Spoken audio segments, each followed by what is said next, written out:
ಸುತ್ತಮುತ್ತಲ ರೈತರಿಗೂ ಕೂಡ ಹೊರಗಡೆ ಹೋಗಬೇಕು, ಬೆಂಗಳೂರಿಗೆ ಹೋಗಬೇಕು, ದುಡ್ಡು ಮಾಡಬೇಕು, ಆ ಥರದ್ದೊಂದು ತಲೆಯಲ್ಲಿ ಬಂದು ಮೊದಲಾಗಿದ್ದರೆ ತುಂಬ ಜನ ರೈತರಿದ್ರು. ಈಗ ಬನ್ನೇರುಘಟ್ಟ ಸುತ್ತಮುತ್ತಲಿನ ರೈತರಿನ ಜನಸಂಖ್ಯೆಗಳು ಒಂದು ಸ್ವಲ್ಪ ಕಡಿಮೆ ಆಗ್ತಾ ಬರ್ತಾ ಇದೆ. ಹ್ಯೂಮನ್ ಅನಿಮಲ್ ಕಾನ್ಫ್ಲಿಕ್ಟ್ನ ರೆಡ್ಯೂಸ್ ಮಾಡಬೇಕು ಅಂತ ಅವ್ರದ್ದು. ಯಾಕಂತ ಹೇಳಿದ್ರೆ ಫಸ್ಟು ರೈತರುಗಳು ಮತ್ತು ಅನಿಮಲ್ಸ್ದು ತುಂಬ ಕಷ್ಟಗಳಾಗ್ತಾ ಇತ್ತು. ರಾತ್ರಿ ಹೊತ್ತು ಬರೋದು, ಪಟಾಕಿ ಹೊಡೆಯೋದು, ಓಡಿಸೋದು ಅದೇ ಆಗ್ತಾಯಿತ್ತು. ಸೊ ವಿಷ್ಣು ಸರ್ ಅದನ್ನೇ ಅಬ್ಸರ್ವ್ ಮಾಡಿ ಇದರಿಂದ ಏನಾದರೂ ಒಂದು ಸೊಲ್ಯೂಷನ್ ಕಂಡುಹಿಡ್ಕೊಳ್ಬೇಕು ಅಂತ ಹೇಳಿ ಅವ್ರು IBX ಅನ್ನೋದೊಂದು ಎಲೆಕ್ಟ್ರಿಕ್ ಫೆನ್ಸಿಂಗ್ ಕಂಪ್ನಿನ ಸ್ಟಾರ್ಟ್ ಮಾಡಿದ್ರು. ಅವ್ರದ್ದೇನಂತ ಹೇಳಿದ್ರೆ ಅದೊಂಥರ ಐಡಿಯಾ ಇರಲಿಲ್ಲ ಫಸ್ಟ್ ಇಂಡಿಯಾದಲ್ಲಿ ಎಲೆಕ್ಟ್ರಿಕ್ ಫೆನ್ಸಿಂಗ್ ಅಂದರೆ ಏನು, ಅದು ಯಾವ ಥರ ವರ್ಕ್ ಮಾಡುತ್ತೆ ಅಂತ ಹೇಳಿ. ಸೊ ಇವರೇ ಅದನ್ನು ಕಂಡುಹಿಡಿದು ಎಲ್ಲ ಊರಿಗೆ ಹೋಗಿ ಅಲ್ಲಿಗೆಲ್ಲ ಡೆಮೋಗಳು ಕೊಟ್ಟು ಇವರು ಅದನ್ನು ಹ್ಯೂಮನ್ ಅನಿಮಲ್ ಕಾನ್ಫ್ಲಿಕ್ಟ್ ರೆಡ್ಯೂಸ್ ಮಾಡೋದಕ್ಕೆ ಎಲೆಕ್ಟ್ರಿಕ್ ಫೆನ್ಸ್ನ ತಂದರು. ಎಲೆಕ್ಟ್ರಿಕ್ ಫೆನ್ಸಿಂಗ್ ಏನಂತ ಹೇಳಿದ್ರೆ ಅದೊಂದು ಸೊಲ್ಯೂಷನ್ ಹೌದು, ಬಟ್ ಅಲ್ಟಿಮೇಟ್ ಸೊಲ್ಯೂಷನ್ ಅಲ್ಲ. ಸೊ ಅವಾಗ ಕಾಡನ್ನ ಬೆಳೆಸಬೇಕು ಅಂತ ಹೇಳ್ಬಿಟ್ಟು ತಗೊಂಡಿದ್ದಾರೆ. ಕಾಡ್ ಬೆಳೆಸೋದಕ್ಕೋಸ್ಕರನೇ 50 ಎಕರೆ ಪರ್ಚೇಸ್ ಮಾಡಿದ್ದ. ಹೌದು, ಇದೊಂದು ಪ್ರೈವೇಟ್ ಪ್ರಾಪರ್ಟಿ ಆದರೂ ಕೂಡ ಇಲ್ಲಿ ನಾನು ರೀಸೆಂಟಾಗಿ ಚಿರತೆ ಕೂಡ ನೋಡಿದೆ. ಅಯ್ಯೋ, ಹಿಂಗೆ ಹೇಳ್ಬಿಟ್ರೆ ಹೇಗೆ? ಚಿರತೆ ನೋಡಿದೆ, ಕಾಡೆ ಮೇಲೆ ನಮ್ಮ ರೂಮ್ ಹತ್ರನೇ ಬರ್ತಿರತ್ತೆ. ಹಾಗೂ ಒಂದು 50ಕ್ಕೂ ಹೆಚ್ಚು ಜಿಂಕೆಗಳೆಲ್ಲ ಮೇಯ್ತಾ ಇರತ್ತೆ ಇಲ್ಲೆಲ್ಲ. ಹಲೋ ಎವ್ರಿವನ್, ನಮಸ್ಕಾರ ಎಲ್ರಿಗೂ. Welcome back to Nandini Akash daily vlogs. ಕಳೆದ ವಿಡಿಯೋದಲ್ಲಿ ನಮ್ಮ ಸ್ನೇಹಿತರೊಬ್ರು ವಿಶೇಷವಾದಂತಹ ಜಾಗಕ್ಕೆ ಕರ್ಕೊಂಡು ಹೋಗ್ತೀನಿ ಅಂತ ಹೇಳಿದ್ರು, ದೊಡ್ಡ ಎಸ್ಟೇಟ್ ಅಂತ ಹೇಳಿ. ಸೊ ಆ ಎಸ್ಟೇಟ್ ಬಂದಿದ್ದೀವಿ. ಮುಂದೇನಾಯ್ತು ಈ ವಿಡಿಯೋದಲ್ಲಿ ನೋಡಿ. ನಮಸ್ತೆ ಸರ್. ಸರ್, ಇವ್ರದ್ದು ಬಹಳಷ್ಟು ದೊಡ್ಡ ಸಬ್ಸ್ಕ್ರೈಬರ್ಸ್. They want to completely discover the entire Bannerghatta. So ನಾನು ಅದಕ್ಕೆ ಅಂದರೆ ನಮ್ಮ ವಿಷ್ಣು ಸರ್ ಅಂತಿದ್ದಾರೆ. ಸೊ ಬನ್ನೇರುಘಟ್ಟ ಅಂದರೆ ಏನು, ಎಷ್ಟು ಆಯಿತು, ಆನೆಕಲ್ಲು, ಇವೆಲ್ಲ ಹೇಳಬೇಕು. ನಾವು ಮೀಟ್ ಮಾಡಿದ ಪರ್ಸನ್ ವಿಷ್ಣು ಸರ್ ಅಂತ ಹೇಳಿ. ಈ ವ್ಯಕ್ತಿಗೆ ಅಗಾಧವಾದ ಬುದ್ಧಿಶಕ್ತಿ ಇದೆ, ಅಂದ್ರೆ ತುಂಬಾನೇ ಡೀಪ್ ನಾಲೆಡ್ಜ್ ಇದೆ ಓಲ್ಡ್ ಬ್ಯಾಂಗ್ಳೂರ್ನ ಬಗ್ಗೆ. ಆದ್ರೆ ಅವರು ಮಾತಾಡೋದಕ್ಕೆ ಒಪ್ಕೊಳ್ಳಿಲ್ಲ, ಯಾಕೆಂದ್ರೆ ಅವ್ರದ್ದು ಸುಮಾರು ಕೇಸಸ್ಗಳಿದೆ. ಸೊ ನನ್ನ ಐಡೆಂಟಿಟಿ ಗೊತ್ತಾಗತ್ತೆ ಅಂತ ಹೇಳಿ ಅವ್ರ ಹುಡುಗನ್ನ ಕಳಿಸ್ಕೊಟ್ರು. ನನ್ನ ಹೆಸರು ವಿವೇಕ್ ಅಂತ ಹೇಳಿ.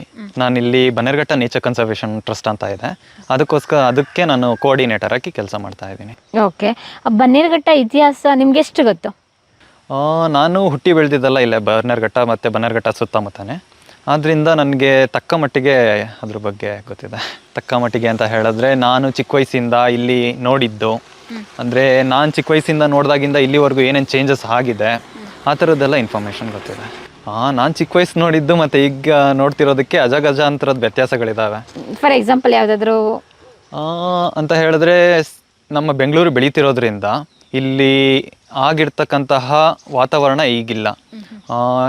ಡ್ರಾಸ್ಟಿಕ್ಕಾಗಿ ಡೆವಲಪ್ಮೆಂಟ್ ಆಗ್ತಿರೋದ್ರಿಂದ ನಮಗೆ ಕಾಡಿನ ಮೇಲಂತೂ ತುಂಬ ಪ್ರಭಾವ ಬೀರಿದೆ. ಮತ್ತು ಇಲ್ಲಿನ ಜನಗಳ ಏನಂತ ಹೇಳ್ಬೋದು ಅಂತ ಹೇಳಿದ್ರೆ, ದೈನಂದಿನ ಕೆಲಸಗಳು ಮತ್ತು ಅವರ ಚಟುವಟಿಕೆಗಳು ತುಂಬ ಚೇಂಜ್ ಆಗಿದೆ.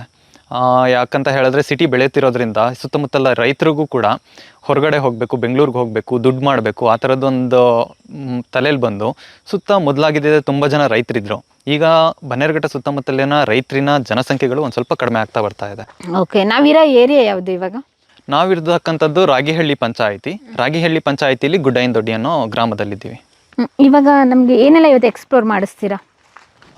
ನಾವಿಲ್ಲಿ ಇವತ್ತು ಬನ್ನೇರುಘಟ್ಟದಲ್ಲಿ ದೊಡ್ಡಿ ಬೆಟ್ಟ ಅಂತ ಒಂದಿದೆ. ದೊಡ್ಡಿ ಬೆಟ್ಟ ಮತ್ತು ಸುತ್ತಮುತ್ತಲಿನ ಜಾಗನ ಎಕ್ಸ್ಪ್ಲೋರ್ ಮಾಡ್ಬೋದು. ದೊಡ್ಡಿ ಬೆಟ್ಟದಲ್ಲಿ ಏನು ವಿಶೇಷತೆ ಇದೆ?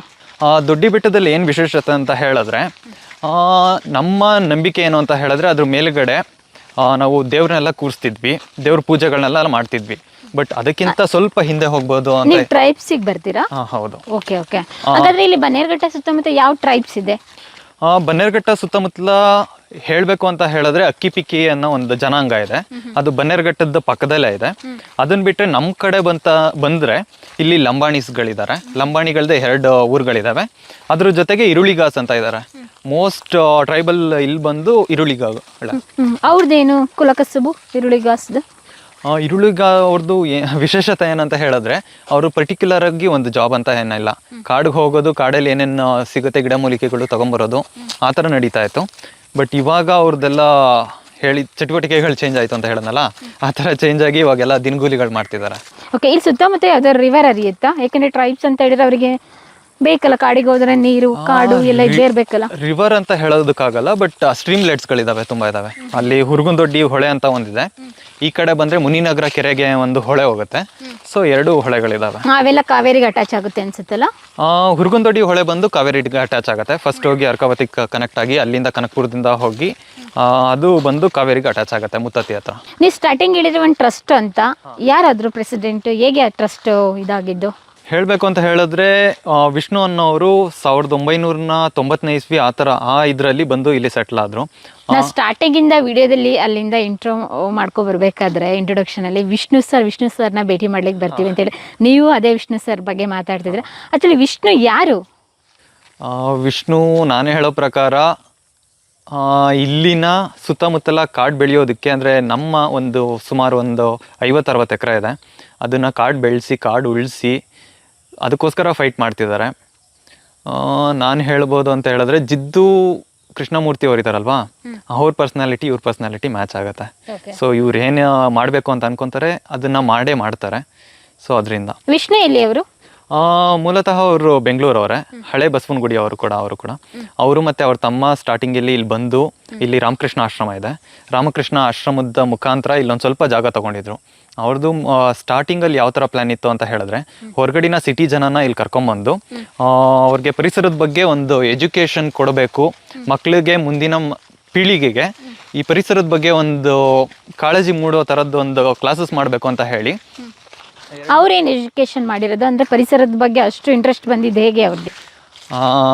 ಪರಿಸರದ ಬಗ್ಗೆ ಇಂಟ್ರೆಸ್ಟ್, ಸೊ ಅದೊಂದು ಇಂಟ್ರೆಸ್ಟಿಂಗ್ ಸ್ಟೋರಿ. ಯಾವ ಥರ ಅಂತ ಹೇಳಿದ್ರೆ, ವಿಷ್ಣು ಸರ್ ಬಂದು ಅವ್ರದ್ದೊಂದು ಕಾನ್ಸೆಪ್ಟ್ ಇದೆ, ಹ್ಯೂಮನ್ ಅನಿಮಲ್ ಕಾನ್ಫ್ಲಿಕ್ಟ್ನ ರೆಡ್ಯೂಸ್ ಮಾಡಬೇಕು ಅಂತ ಅವ್ರದ್ದು. ಯಾಕಂತ ಹೇಳಿದ್ರೆ ಫಸ್ಟು ರೈತರುಗಳು ಮತ್ತು ಅನಿಮಲ್ಸ್ದು ತುಂಬ ಕಷ್ಟಗಳಾಗ್ತಾಯಿತ್ತು. ರಾತ್ರಿ ಹೊತ್ತು ಬರೋದು, ಪಟಾಕಿ ಹೊಡೆಯೋದು, ಓಡಿಸೋದು, ಅದೇ ಆಗ್ತಾಯಿತ್ತು. ಸೊ ವಿಷ್ಣು ಸರ್ ಅದನ್ನೇ ಅಬ್ಸರ್ವ್ ಮಾಡಿ ಇದರಿಂದ ಏನಾದರೂ ಒಂದು ಸೊಲ್ಯೂಷನ್ ಕಂಡುಹಿಡ್ಕೊಳ್ಬೇಕು ಅಂತ ಹೇಳಿ ಅವ್ರು IBX ಅನ್ನೋದೊಂದು ಎಲೆಕ್ಟ್ರಿಕ್ ಫೆನ್ಸಿಂಗ್ ಕಂಪ್ನಿನ ಸ್ಟಾರ್ಟ್ ಮಾಡಿದ್ರು. ಅವ್ರದ್ದೇನಂತ ಹೇಳಿದ್ರೆ, ಅದೊಂಥರ ಐಡಿಯಾ ಇರಲಿಲ್ಲ ಫಸ್ಟ್ ಇಂಡಿಯಾದಲ್ಲಿ ಎಲೆಕ್ಟ್ರಿಕ್ ಫೆನ್ಸಿಂಗ್ ಅಂದರೆ ಏನು, ಅದು ಯಾವ ಥರ ವರ್ಕ್ ಮಾಡುತ್ತೆ ಅಂತ ಹೇಳಿ. ಸೊ ಇವರೇ ಅದನ್ನು ಕಂಡುಹಿಡಿದು ಎಲ್ಲ ಊರಿಗೆ ಹೋಗಿ ಅಲ್ಲಿಗೆಲ್ಲ ಡೆಮೋಗಳು ಕೊಟ್ಟು ಇವರು ಅದನ್ನು ಹ್ಯೂಮನ್ ಅನಿಮಲ್ ಕಾನ್ಫ್ಲಿಕ್ಟ್ ರೆಡ್ಯೂಸ್ ಮಾಡೋದಕ್ಕೆ ಎಲೆಕ್ಟ್ರಿಕ್ ಫೆನ್ಸ್ನ ತಂದರು.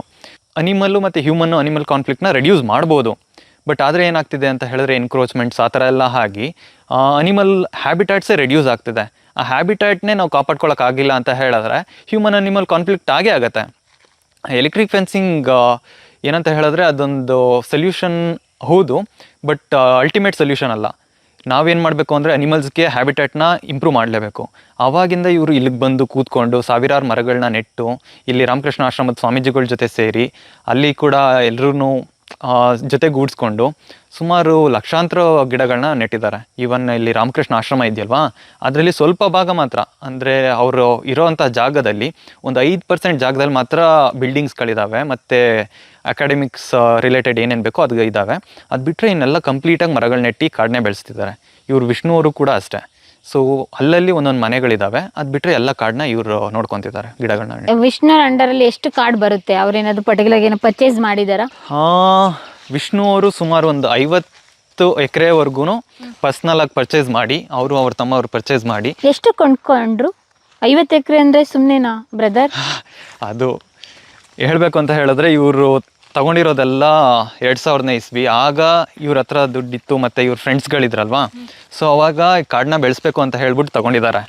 ಕಾಡು ಬೆಳೆಸೋದಕ್ಕೋಸ್ಕರನೇ 50 ಎಕರೆ ಪರ್ಚೇಸ್ ಮಾಡಿದ್ದ? ಹೌದು. ಎಲ್ಲ ಅಪಾರ್ಟ್ಮೆಂಟ್ ಕಟ್ಟಬೇಕು, ತೋಟ ಮಾಡಬೇಕು ಅಂತ ಎಲ್ಲ ಪರ್ಚೇಸ್ ಮಾಡಿದ್ರು. ಕಾಡು ಬೆಳೆಸೋದಕ್ಕೋಸ್ಕರನೇ ಪರ್ಚೇಸ್ ಮಾಡಿದ್ದಾರೆ. ಹೌದು.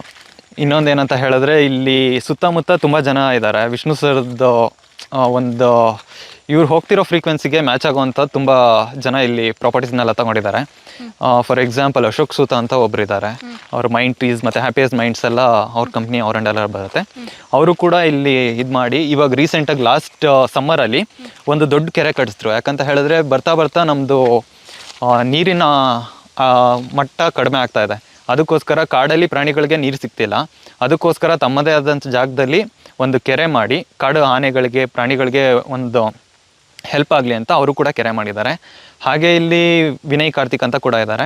ಅವರು ಕೂಡ ಪೊಲಿಟಿಕಲ್ ಎಲ್ಲಿದ್ದರೂ ಕೂಡ ಅವ್ರದ್ದು ಏನಂತ ಹೇಳಿದ್ರೆ ಕಾಡನ್ನ ಕಾಪಾಡಬೇಕು ಅಂತ ಹೇಳಿ ಅವ್ರದ್ದು ಸ್ವಲ್ಪ ಪ್ರಾಪರ್ಟಿ ಇದೆ, ಅವರು ಕೂಡ ಕಂಪ್ಲೀಟಾಗಿ ಕಾಡು ಬೆಳೆಸ್ತಿದ್ದಾರೆ, ಅವರು ಕೂಡ ಕೆರೆ ಕಟ್ಟಿದ್ದಾರೆ. ನಾವೇನಾದರೂ ಒಂದು ಕೆಲಸ ಮಾಡ್ತೀವಿ ಇಲ್ಲಿ ಅಂತ ಹೇಳಿದ್ರೆ ಅವರು ಪ್ರೋತ್ಸಾಹಿಸ್ತಿದ್ದಾರೆ ಎಲ್ಲದಕ್ಕೂ. ಅಂದ್ರೆ ಈ 50 ಎಕರೆಲ್ಲೇ ಅವ್ರು ಮಾಡ್ತಿರೋದ ಅಥವಾ ಅವ್ರು ಎಕ್ಸ್ಟ್ರಾ ಪರ್ಚೇಸ್ ಮಾಡಿರೋದು? ಇಲ್ಲ, ಇಲ್ಲಿ ಏನಾಗಿದೆ ಅಂತ ಹೇಳಿದ್ರೆ 50 ಎಕರೆಗಳ ಮಧ್ಯದಲ್ಲಿ ಕೂಡ ಸ್ವಲ್ಪ ಗೋಮಾಳಗಳಂತ ಬರ್ತಿದೆ. ಈ ಗೋಮಾಳಗಳದಲ್ಲೆಲ್ಲ ಫಸ್ಟು ರೈತರು ಒಂದು ಸ್ವಲ್ಪ ವ್ಯವಸಾಯ ಅಂತ ಮಾಡ್ತಾ ಇದ್ರು. ಇವಾಗ ಇವ್ರು ಕಾಡು ಬೆಳೆಸ್ಬೇಕು ಅಂತ ಹೇಳಿ ಮಧ್ಯದಲ್ಲಿ ಯಾವ್ಯಾವ ಗೋಮಾಳ ಇದೆ, ಅದು ಗೋಮಾಳಗಳಿಗೆ ರೈತರಿಗೆ ಒಂದು ಸ್ವಲ್ಪ ಹೆಲ್ಪ್ ಆಗೋ ಥರ ಬೇರೆ ಆಲ್ಟರ್ನೇಟಿವ್ ಕಲ್ಪಿಸ್ಕೊಟ್ಟು ಅಲ್ಲಿಗೆ ಒಂದು ಸ್ವಲ್ಪ ಅಮೌಂಟ್ ಕೊಟ್ಟು ಆ ಗೋಮಾಳಗಳಲ್ಲೂ ಕೂಡ ಗಿಡಗಳು ಹಾಕಿದ್ದಾರೆ. ಆ ಥರ ಇಲ್ಲಿ ಫಾರೆಸ್ಟ್ ಡಿಪಾರ್ಟ್ಮೆಂಟ್ ಜೊತೆ ಕೂಡ ಕೈ ಜೋಡಿಸ್ಬಿಟ್ಟು ಅವರಿಂದ ಕೂಡ ಗಿಡಗಳನ್ನ ಹಾಕ್ಸಿದ್ದಾರೆ. ಹಾಗೆ ಫಾರೆಸ್ಟ್ ಡಿಪಾರ್ಟ್ಮೆಂಟ್ ಜೊತೆಗೆ ನಮ್ಮದು ಟ್ರಸ್ಟ್ ಇದೆಯಲ್ವಾ, ಸೊ ನಾವು ಆ್ಯಕ್ಟಿವ್ ಆಗಿ ಸಮ್ಮರ್ಸಲ್ಲಿ ಏನಾದರೂ ಫಾರೆಸ್ಟ್ ಫೈರ್ ಆದರೆ ಅವ್ರ ಜೊತೆ ಕೋಆರ್ಡಿನೇಟ್ ಮಾಡಿಕೊಂಡು ಇವನ್ ನಮ್ಮ ಟ್ರಸ್ಟ್ ಕಡೆಯಿಂದ ಎಷ್ಟಾಗುತ್ತೋ ಅಷ್ಟು ವಾಲಂಟಿಯರ್ಸ್ನ ಕರ್ಕೊಂಡೋಗಿ ಬೆಂಕಿ ಹಾರಿಸೋದು ಆ ಥರದ್ದೆಲ್ಲ ಕೆಲಸಗಳನ್ನ ಮಾಡ್ತಿದ್ದಾರೆ. ಇವಾಗ ಇಲ್ಲಿ ಸುತ್ತಮುತ್ತ ಮರಗಳೆಲ್ಲ ನೋಡ್ತಾ ಇದೀವಲ್ಲ, ಇದೆಲ್ಲ ವಿಷ್ಣು ಸರೇ ನೆಟ್ಸಿರೋದಾ? ನಾವು ಅಟ್ ಪ್ರೆಸೆಂಟ್ ಹೌದು, ವಿಷ್ಣು ಸರ್ರು ನೆಟ್ಸಿದ್ದಾರೆ. ಇನ್ನೂ ಒಂದು ಏನಂತ ಹೇಳಿದ್ರೆ, ನೆಟ್ಟಿ ಆದಮೇಲೆ ಇಲ್ಲೇನು ಮುಟ್ಟಕ್ಕೆ ಹೋಗಿಲ್ಲ. ಸ್ವಲ್ಪ ಜನ ಏನು ಮಾಡ್ತಾರೆ ಅಂತ ಹೇಳಿದ್ರೆ, ಗಿಡಗಳೆಲ್ಲ ಹಾಕಿದ್ಮೇಲೆ ಆ ಗಿಡಗಳು ಸುತ್ತಮುತ್ತ ಗಿಡಗಳು ಬೆಳೀಲಿ ಅಂತ ಹೇಳ್ಬಿಟ್ಟು ಕ್ಲೀನ್ ಮಾಡಿಸ್ಕೊಂಡು ಕುತ್ಕೊಂಡ್ಬಿಡ್ತಾರೆ. ಆ ಥರ ಏನಾಗುತ್ತೆ ಅಂದರೆ, ಈ ಪೊದೆಗಳೆಲ್ಲ ಇರುತ್ತಲ್ಲ ಅದೆಲ್ಲ ಚೆನ್ನಾಗಿ ಬೆಳೆಯಲ್ಲ. ಸೊ ಆ ಥರದ್ದು ಬೆಳೆದಿಲ್ಲ ಅಂತ ಹೇಳಿದ್ರೆ ಬರೀ ಒಂಥರ ಪ್ಲಾಂಟೇಶನ್ ಥರ ಹೋಗುತ್ತೆ. ಅದು ಪ್ಲಾಂಟೇಶನ್ ಥರ ಆದರೆ ಅನಿಮಲ್ಸ್ಗೆ ಅದೊಂದು ಸೇಫ್ಟಿ ಪ್ಲೇಸ್ ಅಂತ ಅನ್ಸೋದಿಲ್ಲ. ಬಟ್ ನಾವಿಲ್ಲಿ ನೋಡ್ತಾ ಇರೋದೇನಂತ ಹೇಳಿದ್ರೆ, ಜಾಸ್ತಿ ಪೊದೆಗಳಿದ್ದಾವೆ. ಇವಾಗ ಇಲ್ಲಿ ಜಿಂಕೆಗಳು ಇದ್ರೂ ಕೂಡ ಅದು ಒಳಗಡೆ ಔತ್ಕೊಬೋದು, ಒಳಗಡೆನೇ ಸೇಫ್ ಅನಿಸುತ್ತೆ ಅದಕ್ಕೆ.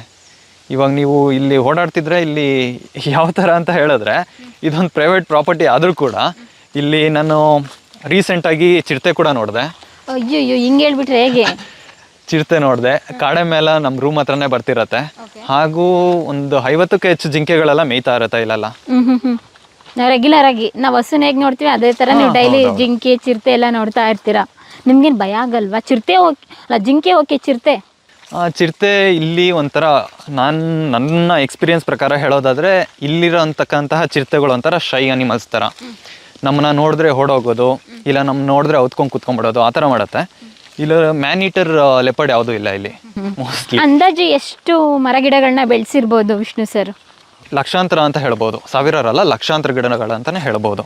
ಇದಕ್ಕೆ ಫಾರೆಸ್ಟ್ ಡಿಪಾರ್ಟ್ಮೆಂಟ್ ಅವರು ಏನೋ ಪರ್ಮಿಷನ್ ಕೊಟ್ಟಿದ್ದಾರೆ? ಯಾಕೆಂತ ಹೇಳಿದರೆ, ಇವಾಗ ನಾವು ಬರ್ಬೇಕಾದ್ರೆ ನೋಡ್ದು ಸಿಟಿ ಒಳಗಡೆ ಕಾಡು ಮಧ್ಯದಲ್ಲಿ ಹಳ್ಳಿ, ಮತ್ತೆ ಫಾರೆಸ್ಟು, ಮತ್ತೆ ಹಳ್ಳಿ, ಮತ್ತೆ ಫಾರೆಸ್ಟು, ಈ ರೀತಿಯಾಗಿ ನೋಡ್ಕೊಂಡ್ಬಂದು ನಾವಲ್ಲಿ ಒಂದು ಜಸ್ಟ್ ಅಲ್ಲಿ ಏನು ರಾಗಹಳ್ಳಿಯಿಂದ ಜಸ್ಟ್ ಇಲ್ಲಿ ಎಂಟ್ರಿ ಕೊಡೋಷ್ಟೊಳಗೆ ಒಂದು 10-15 ಕಿಲೋಮೀಟರ್ ಒಳಗಡೆ ಇಷ್ಟು ವೆರೈಟಿ ನೋಡ್ದು.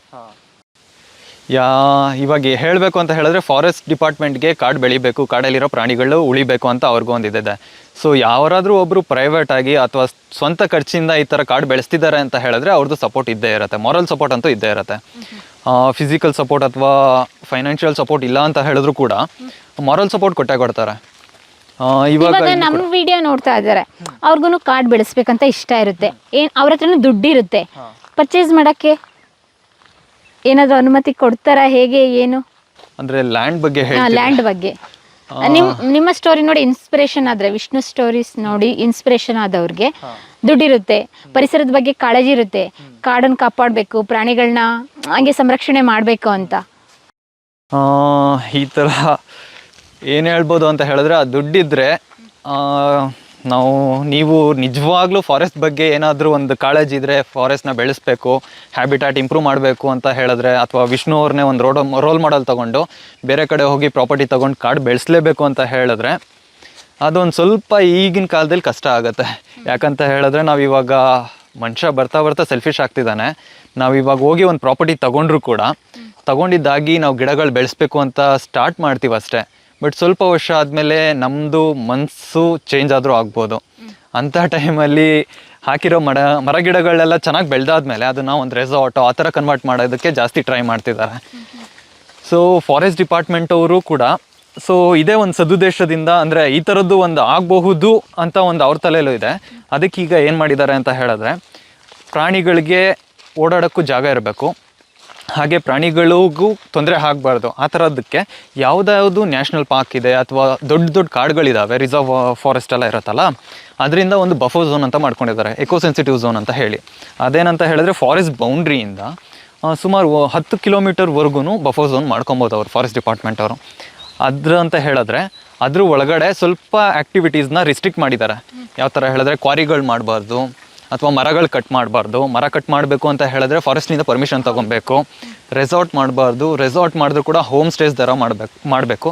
ಆ ಥರ ಒಂದು ಸ್ವಲ್ಪ ಆ್ಯಕ್ಟಿವಿಟೀಸ್ನ ರಿಸ್ಟ್ರಿಕ್ಟ್ ಮಾಡಿದ್ದಾರೆ, ಪ್ರೊಹಿಬಿಟೆಡ್ ಅಂತ ಮಾಡಿದ್ದಾರೆ. ಮತ್ತು ಇನ್ನೊಂದು ಸ್ವಲ್ಪ ಅಲೋ ಮಾಡಿದ್ದಾರೆ. ಸೊ ಈ ಥರ ಆ್ಯಕ್ಟಿವಿಟೀಸ್ ಮಾಡಿರೋದ್ರಿಂದ ಏನು ಹೆಲ್ಪ್ ಅಂತ ಹೇಳಿದ್ರೆ, ಇವಾಗ ಸುತ್ತಮುತ್ತ ಎಲ್ಲ ಕ್ವಾರಿಗಳೆಲ್ಲ ನಡೀತಿದ್ವು. ಆ ಕ್ವಾರಿಗಳನ್ನೆಲ್ಲ ಸ್ಟಾಪ್ ಮಾಡಬೇಕಾಗಿತ್ತು. ಮೊದಲಾಗಿದ್ದರೆ ತುಂಬ ವೆಹಿಕಲ್ ಮೂವ್ಮೆಂಟ್ಸ್ ಆಗ್ತಾಯಿದ್ವು, ಲಾರಿಗಳೆಲ್ಲ ಓಡಾಡ್ತಿದ್ವು, ಅಲ್ಲಿ ರೋಡ್ ಕಿಲ್ ಅಂತೂ ತುಂಬ ಆಗ್ತಾಯಿದ್ವು. ಇವಾಗ ಆ ಥರದ್ದೆಲ್ಲ ಸ್ಟಾಪ್ ಆಗಿರೋದ್ರಿಂದ ನಾವು ಸ್ವಲ್ಪ ಕಡಿಮೆ ನೋಡ್ತಾ ಇದ್ದೀವಿ ರೋಡ್ ಕಿಲ್ಸ್ನೆಲ್ಲ ಇಲ್ಲೆಲ್ಲ. ಮೊದಲಾಗಿದ್ದಿದ್ರೆ ನನ್ನ ಡೈಲಿ ಹೋಗ್ಬೇಕಾದ್ರೆ ತುಂಬ ಹಾವುಗಳೆಲ್ಲ ಸತ್ತು ಬಿದ್ದಿರ್ತಿದ್ವು. ಸೊ ಆ ಥರದ್ದೆಲ್ಲ ನೋಡಿದ್ರೆ ಒಂದು ಸ್ವಲ್ಪ ನಮಗೂ ಮನಸ್ಸಿಗೆ ಬೇಜಾರಾಗ್ತಾಯಿತ್ತು. ಬಟ್ ಹಾಂ, ಈಗ ಆ ಥರ ಒಂದು ಇನಿಷಿಯೇಷನಿಂದ ನಮ್ಮ ಕಾಡು ಉಳಿತಿದೆ ಅಂತ ಹೇಳ್ಬೋದು. ಇಲ್ಲಿ ಇವಾಗ ಹೋದ್ರೆ ಇಲ್ಲಿಗೆ ಹೋಗ್ತೀವಿ.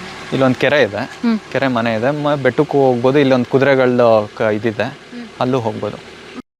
ಇಂಟರ್ವ್ಯೂನ ಸೆಲೆಕ್ಟ್ ಮಾಡೋದಕ್ಕೆ ಗೆಸ್ಟ್ ಎಷ್ಟು ಮುಖ್ಯ ಅಂತ ಹೇಳಿ ನಿಮಗೆ ಇವಾಗ ಅರ್ಥ ಆಗಿರುತ್ತೆ. ಇದೇ ಜಾಗದಲ್ಲಿ ಅನುಭವ ಇರುವಂತಹ ವಿಷ್ಣು ಅವರು ಇದ್ದಿದ್ರೆ ಹೆಚ್ಚು ಕಡಿಮೆ ನಮಗೆ 10ರಿಂದ 15 ಎಪಿಸೋಡ್ಗಾಗುವಷ್ಟು ಒಳ್ಳೆ ಕಂಟೆಂಟ್ ಸಿಕ್ಕಿರೋದು. ಬಟ್ ಎನಿವೇಸ್, ಯಂಗ್ಸ್ಟರು ಒಂದು ಆಪರ್ಚುನಿಟಿ ಕೊಡೋಣ, ಇವರಲ್ಲಿರುವಂತಹ ವಿಷಯಗಳನ್ನ ನಮ್ಮ ಡಿಜಿಟಲ್ ಮಾಧ್ಯಮದ ಮುಖಾಂತರ ಎಲ್ರಿಗೂ ತಿಳಿಸೋಣ ಅಂತ ಹೇಳಿ ನಾವು ಇವರ ವ್ಲಾಗನ್ನು ಮಾಡಿದ್ವಿ.